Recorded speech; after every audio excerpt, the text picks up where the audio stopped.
And now joining us to break down the Terps win, we have Wayne Viener. Viener covers all things Maryland sports for Terptalk.com. Now, Wayne, we had a big one, a must-needed win before the conference started. Randy Edsall opted to go with Caleb Rowe. Now, do you think that was a good decision? He played well. It was a good decision. Caleb Rowe, known as a gunslinger, he got the ball out quickly. I think he went 21 for 33.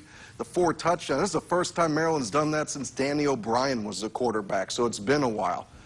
Sometimes you have to wonder why I didn't get in maybe a little earlier, but Caleb was coming off a knee injury. It's a second ACL operation, so he looked good. It gives Maryland a chance to get the ball down the field and win the game. Right. Now, this was a big win because it was the last non-conference game of the season.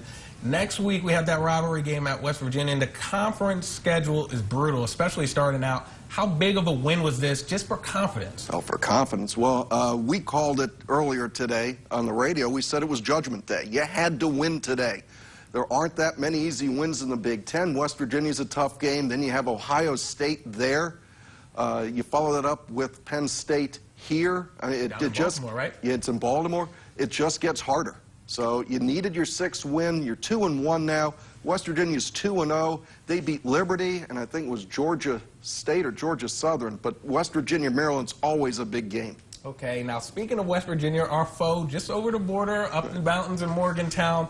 It's obviously a regional rivalry. Yeah. People here get really hyped up for that matchup. You're from here, so you know all about it. Tell me a little bit what that rivalry means to the area, and then also give me kind of Maryland's chances of getting a win.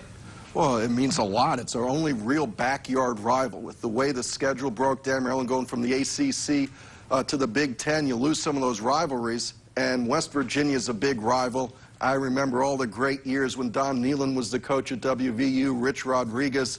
Maryland had their days in the sun, too. Boomer Esiason, the Phrygian era, and Maryland going to a bowl game against West Virginia and beating them. So it's a real rivalry, and these are the types of games that make you pick one school or another and say, I'm loyal to that. I'm a Terp, but I definitely respect those who root for West Virginia.